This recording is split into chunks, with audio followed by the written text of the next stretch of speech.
So, Squid Game Season 2 came out this year in 2024. Now, after the huge success of the first one, of course, Netflix greenlighted a Season 2.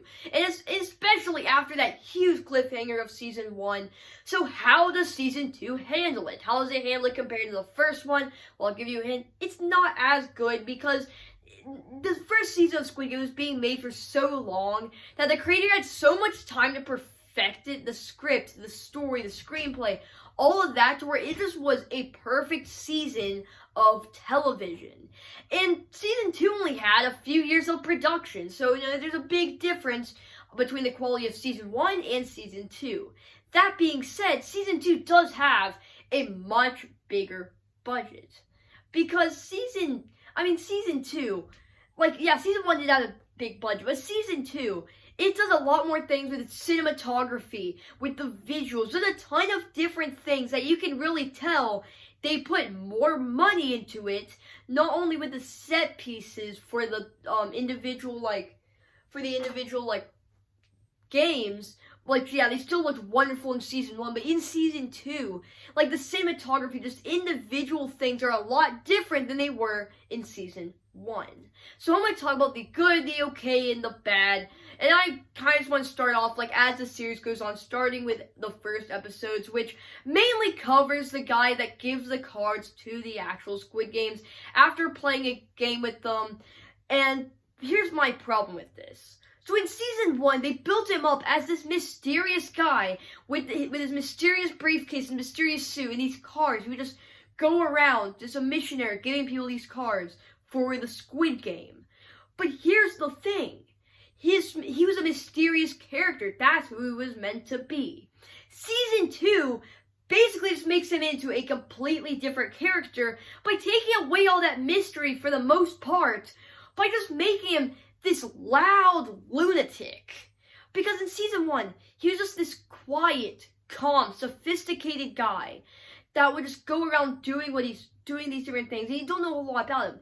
Season 2, he's none of those things. He is loud. He is a lunatic. He's insane.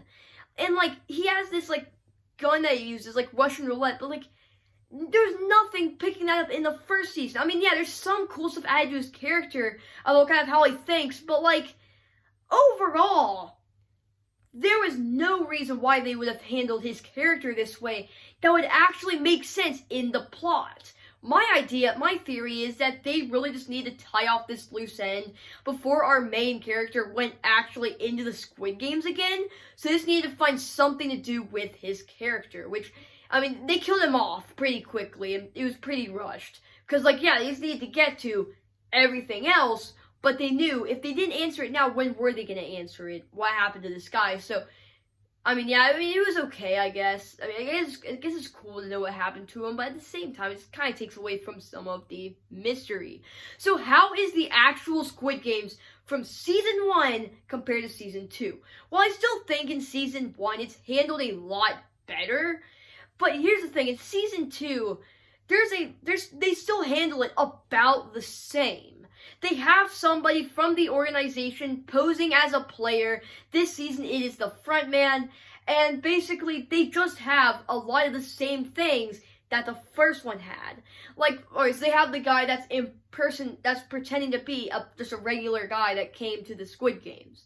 You have, all the other characters. You have, the two characters who are, in a friendship, You have, you have, these groups of characters. You have the antagonistic group, which is just this freaking rapper guy that lost all his money in a Bitcoin scam. It's really stupid, but it's so goofy because this character is freaking high as a kite the whole show until he's killed off, and it is just so much fun to watch.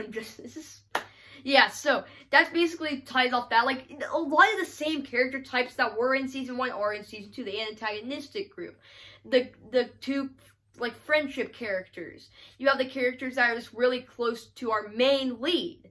And just all around, it fits the same rules. And the roles, So, and also you'd figure the main character, at this point, he's been studying the Squid Game for so long that you'd figure he'd recognize when he's being tricked, when he's being done the same trick twice.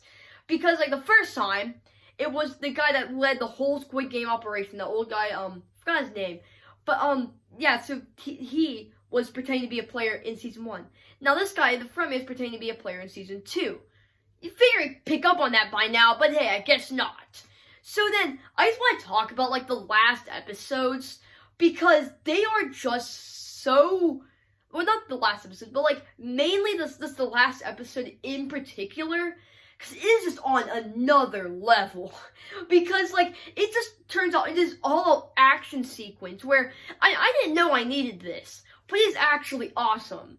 Like, they're going down, like, all the hallways and stuff, and all the, like, the passageways, like, it's like Backrooms meets Call of Duty, just slammed together, because it's like this action movie. It's like freaking Die Hard, but it's mixed with, like, this, like, colorful background, like, this whole background is, like, colorful. It's just really, really cool, it's really fun. I mean, it's good, it's really good. And, yeah, so, does it live up to the first one? I mean, it is good, but, I mean, the first season was such a lightning in the bottle scenario where nothing else that Squid Game will come out with can really compare to it. But yeah, so we are getting a season 3. This season did end off on a cliffhanger just like the first one. And I kind of want to figure out, like, there's still some more plot threads I hope season 3 handles pretty well. Like, his daughter. You don't know what happened to her. Like, yeah, she went to the United States, but other than that, you don't know where the relationship is at by now. Like, there's just different things, like infiltrating the island. Like, they're on the island, they know where it's actually going on, but they haven't infiltrated yet. There's different things I hope season 3 will handle really well, and will hopefully tie off really nice to this story. So yeah.